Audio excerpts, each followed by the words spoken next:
و مسئله سومی که تو بیانات مطرح میشد شناخت نقش انسان بود که گفتم رفاه نیست، خوردن و خوابیدن و خوش بودن نیست. انسان برای خوشی به این همه استعداد احتیاج نداشت. یک، و دنیا برای خوشی آماده نیست. دو، نه کارگاه ما با خوشی میسازه و نه استعدادهای ما با خوشی هماهنگ. تمام هستی با غم پیچیده شده، دنیا با درد قاطی تا ما بهش نپیوندیم، باهاش قاطی نشیم. زیر پای ما رو داغ کردن تا تو این دنیا نمونیم. حرکت کنیم. سر اینکه دنیا با غم قاطی شده و بالبلاء محفوفه همینه که انسان نپیچه اینجا، نمونه اینجا. ما عاشق به این دنیای به سختی پیچیده شده ایم. وای به روزی که اینجا پرقون میشد، راستی چه میکرد؟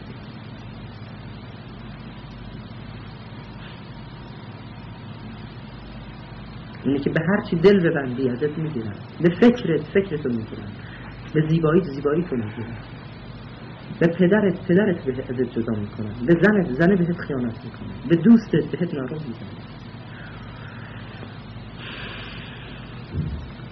یه نفری بود که تو شهر ما، این بابا فقیر بود، پدرش از دست داده و مادرش هم با رهشویی پولی تهیه کرده بود و خودش هم با شاگرد شوفری رفته مراحل طی کرده بود. یه دون ماشین گرفته بود بعدن و این 1 دنگ 2 دنگ 3 دنگ 4 دنگ 5 دنگ 6 دنگ تمام ماشین رو به اسمش کرده بود و تو اون لحظه که صاحب همه ماشین شده بود گفته بود که من اگر این ماشینم یک روز بخوابه بیچاره‌ام. ما نمیدونیم یک کلمه که میگیم چقدر اثر میذاره، نمیفهمیم این ضربه هایی که میخوریم مال چه کلمه هایی که گفتیم. منی که اسیر یه ماشینم، مگه اون میتونه منو رها کنه با این ماشین بمونم و با این بت همدم بشم؟ اینی که ضربه میزنه تو میگی ماشینه بره من میمیرم. پوفیوز مگر میتونن تو با این ماشین بمونی؟ اینی که خودش و ماشینش رو تو همین جاده هراز انداختن این ته دره، ماشینش به درد اقساط چیام نمیخوره، اوراق چیام نمیخوره. خودش اومد با لباس پارون بالا تو جاده ایستاد و رفت و همون که میگفت اگه ماشینم یه روز بخوابه ماشینش برای همیشه خوابید و خودش نخوابید. امروز صاحب چندین ماشین چندین گاراژ. اینی که تو به هر چی دل ببندی ازت میگیرن تا به تو درسی بدن تا تو پوفیوز این روزگار و بیکاره این هستی نمونی. حرکت کنی، فرو الله. دنیا رو با غم قاطی کردن تا ما بفهمیم نقشمون تو این هستی حرکته و بدویم. رفاه نیست. وقتی حرکت جهت میخواد، جهت حرکت اگر پایین تر از انسان باشه، ثروت، قدرت، مرده هایی که پایین تر از ما هستن که تنزل ما باید به این دنیا پا بدیم و پای دنیا بشیم. پس دنیا چی به ما میده؟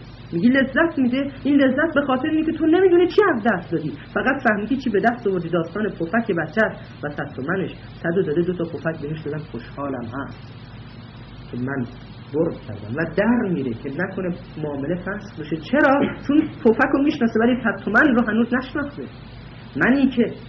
منی که وجود خودم برام مجهوله، در یه شب تاریک چک‌های تضمینی چند میلیون تومانی رو سوزوندم تا دهشه‌ایم رو پیدا کنم. عمرم رو شمع کردم که چی رو پیدا کنم؟ یه مرید، یه محراب، یه منبر، یه دوست دختر، یه مدرک، یه ریاست جمهوری توی هست.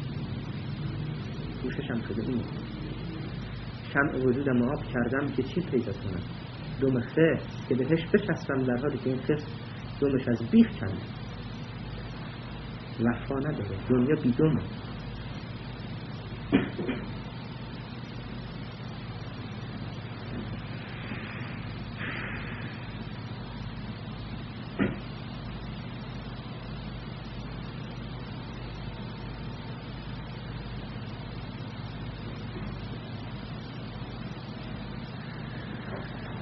دنیا بیدومه.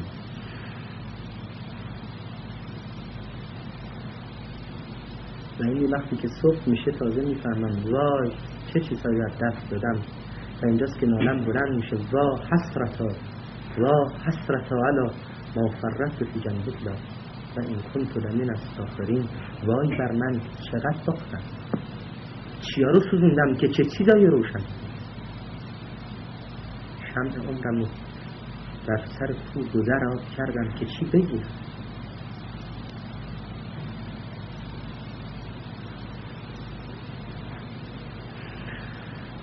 کسی که فهمید کارش حرکته، جهت حرکتش پایین‌تر از خودش نمیتونه باشه. گفتم اینا دومی نیستن که ما رو دستاویز باشن.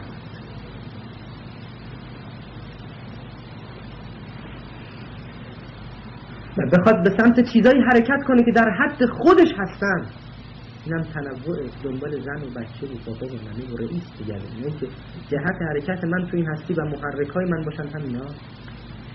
اون یکی حرکت تنزل بود، اینم تنوعه و کار انسان تنوع نیست، تنزلم نیست،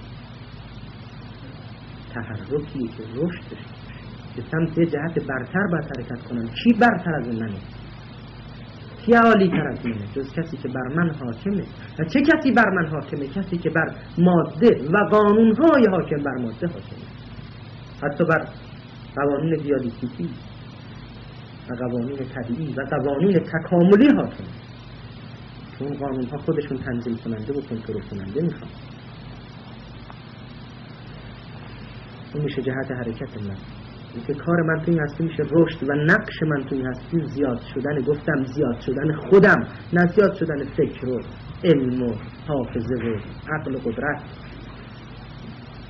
زیاد شدن انسان یعنی این که انسان بتونه به اون چه که داره جهت بده، اسیرش نباشه، امیر باشه، دنیا بارش نباشه، پا باشه، نه از دنیا فرار کنه، نه دنیا رو بگذاره سر جاش، بلکه سوار دنیا بشه.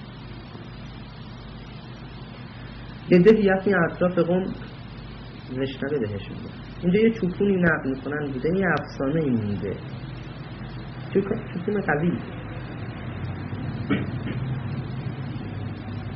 اواخر زمستون و اوائل بهار گوسفندا رو وزه ولو کرده اون دامنه، خودش هم پای چپر اومده خلوتی کنه، استراحتی کنه، خودشو خالی کنه.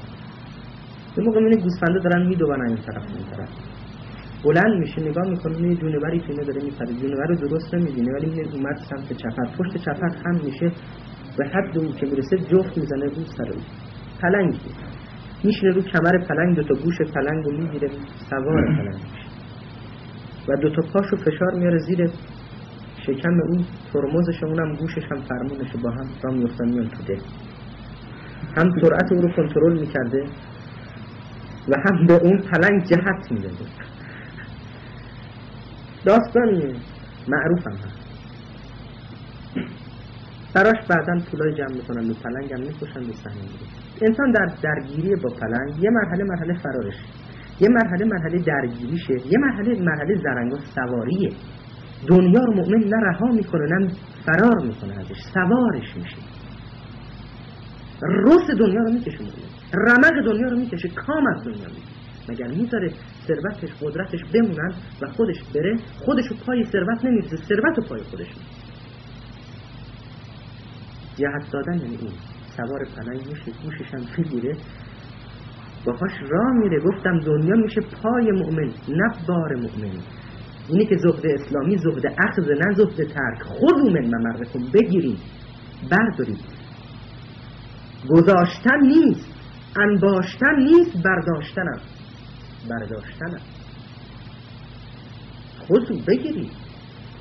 اگر میگفتن دنیا رو ول کنید کاری نبود، به ما میگن دنیا رو بیارید. به علی نمیگن سلطنت رو ول کنید، میگن سلطنت رو بیار. اگر میگفتن دنیا رو ول کنید مسئله ای نبود. اگر میگفتن دنیا بده که مسئله ای نبود. میگن دنیا کم زیادش کنید. با چی؟ با تجارت. گفتم اینجاست که انسان باید دو چیز رو زیاد کنه، یکی دنیا رو و یکی خودش رو. با چی؟ با تجارت. هل ادلکم علی تجارة تنجیکم من عذاب علیم. یادتون بدم چی رو که تجارت کنین؟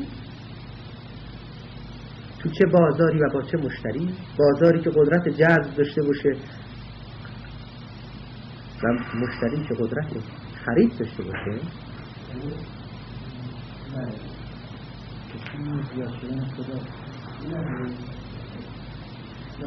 زیاد شدن تو همینه که جهت میدی به خودت، میفهمی تو بزرگتر از ثروتی، پس تو بعد از ثروت بهره بگیری. تو بزرگتر از قدرتی، تو بعد از قدرت بهره بگیری. تو سوار پلنگ ها بشی تیم هستی، نه فرار کنی و نه درگیر بشی باش. زیاد شدن تو امیر شدن تو، نه اسیر شدن.